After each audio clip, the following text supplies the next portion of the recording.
Imagine you are in a dogfight soaring through the skies in an F-86 Sabre during the Korean War. Oh, wow. You're facing off against a MiG-15, Yeah, a formidable opponent. for sure.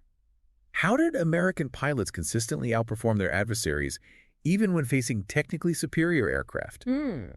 This question intrigued Colonel John Boyd, a brilliant strategist in the U.S. Air Force. Right. He concluded it wasn't just the plane, it was the pilot's superior decision-making process, a framework he called the OODA Loop. Yeah, Boyd noticed that those pilots who could process information and make decisions faster than their opponents had a significant advantage. Yeah. It's like they were operating on a different level of awareness, reacting to threats before they fully materialized. Interesting. This led him to develop the OODA Loop as a model for understanding and improving decision-making in dynamic situations. So what exactly is the OODA Loop? I've heard the term before, but never really understood what it means. The OODA Loop stands for Observe, Orient, Decide, and Act. Okay. It's a cycle, a continuous feedback loop, not a rigid set of steps. Gotcha. You observe the situation, make sense of what you see, decide on a course of action, and then act. The key is to cycle through this loop faster than your opponent, creating a tempo they can't keep up with.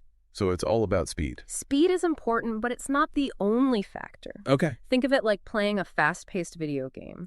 You're constantly observing, reacting, and adapting your strategy based on the opponent's moves. Right. You're not just reacting. You're trying to anticipate their next move and get ahead of them. I see. So it's about being proactive, not just reactive. Exactly. And this is where the Orient phase of the OODA Loop becomes really crucial. Okay, let's unpack that. Sure. What's so special about the orientation phase? Orientation is where we make sense of the raw data from observation. Yeah. That's where we filter information through our experiences, biases, and cultural background. Right.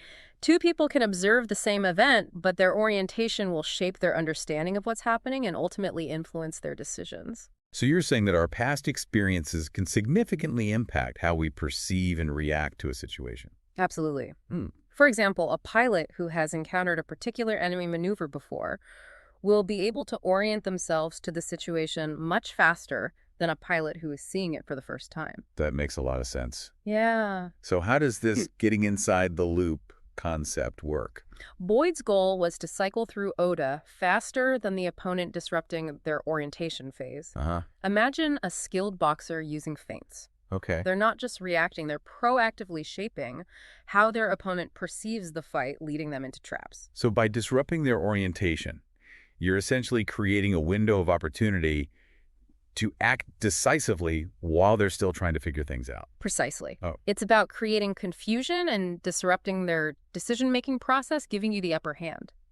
This is all really fascinating, but I'm curious how this applies beyond the battlefield. Sure. Does the OODA Loop have any relevance in everyday life? Absolutely. The OODA Loop isn't just for fighter pilots. Okay. It's applicable to any competitive situation, from business and sports to even personal decisions. So how does it play out in the real world? Give me an example. Think about a company competing in a rapidly evolving market. Okay. The company that can quickly observe market trends, orient themselves to the changing landscape, make strategic decisions, and take action will outmaneuver its slower rivals. So in essence, they are cycling through the OODA Loop faster than their competitors, gaining a significant advantage in the marketplace. Exactly. They're able to adapt and respond to changes more effectively, which is crucial for success in any field. That's a really interesting way to look at it. Yeah. I'm starting to see how the OODA Loop can be a valuable tool for anyone who wants to make better decisions and achieve their goals. It is. Hmm. By understanding and applying the principles of the OODA Loop, we can all become more agile, adaptable, and effective in everything we do. So the beauty of the OODA Loop is that it's not limited to fighter jets or boardrooms. Yeah. It's a mental model for any situation where decisions matter. It is. Okay. I'm intrigued.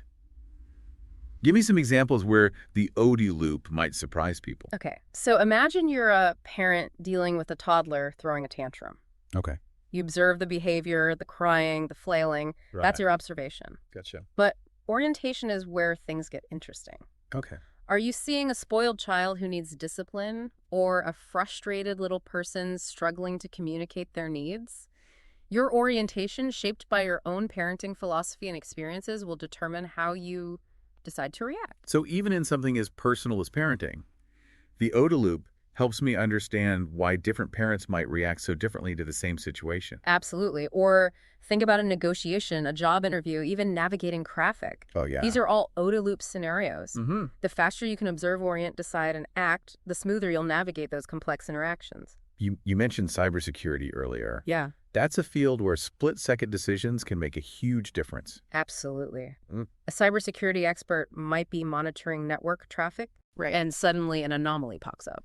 That's their observation. Okay. But how they orient to that anomaly, Mm. is it a harmless glitch or a sophisticated hacker probing their defenses, Well, will determine their entire response. right. A slow OODA loop here could mean the difference between a minor incident and a major data breach. Wow, so the stakes can be really high. Yeah, But it makes sense, and cybersecurity speed is essential, but so is accurate judgment. precisely. And that's why the OODA loop isn't just about being fast, it's about being adaptable. Okay. In familiar situations, your orientation relies heavily on your past experiences, what we call your repertoire. Okay. But in novel, unexpected situations, your observation skills become even more critical. Right. You have to gather new data quickly to form a sound orientation. This all makes me wonder if there's a dark side to the OODA loop. Can this idea of getting inside someone's loop be used for manipulation? It's a valid concern. Like Yeah. any tool, the OODA loop can be used ethically or unethically. Boyd's focus was on outmaneuvering opponents, not on deception or trickery. Right. But unfortunately, some might try to use it to exploit others by feeding them misleading information or creating situations designed to trigger a predictable reaction. So being aware of the OODA loop can also help me spot when someone might be trying to manipulate me. Absolutely. Yeah. If someone is constantly trying to rush you into decisions, Right. or if they're bombarding you with information that seems designed to provoke a certain reaction, Uh-huh.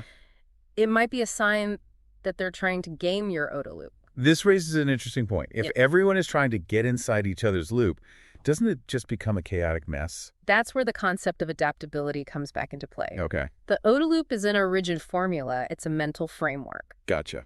The person who can adapt their OODA loop the fastest, who can adjust their orientation based on new information and unexpected developments, will ultimately have the advantage. So it's not just about speed, it's about flexibility and the ability to learn and adjust on the fly. Exactly. In a rapidly changing world, the ability to adapt is crucial. Yeah. And the OODA loop provides a framework for understanding and improving that ability. This all sounds incredibly valuable, but is the OODA loop too simplistic? The real world is messy decisions aren't always clear-cut. Yeah. Doesn't this framework fall apart in the face of real-world complexity? That's a fair point. Okay. The OODA loop isn't a magic bullet. Right. It's a tool, and like any tool, it has its limitations. Yeah. But despite its simplicity, it offers valuable insights into the dynamics of decision-making and highlights the importance of speed, adaptability, and continuous learning. Even if the real world doesn't always fit neatly into a 4-stage cycle, understanding the core principles of the OODA loop can help us make better decisions under pressure. So while the OODA loop may not be a perfect model, it's still a powerful lens for understanding how we make decisions and how we can improve that process. Exactly. It's a framework for thinking, a way of analyzing and improving our decision-making process. And that's why it continues to be relevant and valuable even decades after John Boyd first introduced it to the world. Well, we've certainly covered a lot of ground in this part of our deep dive. Yeah. From parenting to cybersecurity. It's fascinating to see how the OODA loop can be applied to so many different areas of life. It really is a versatile framework. Yeah, we've seen how observing, quickly orienting, accurately, deciding decisively, and acting effectively can give you an edge in a wide range of situations. But as with any model, the OODA loop has its limitations. Right. You mentioned its criticisms last time.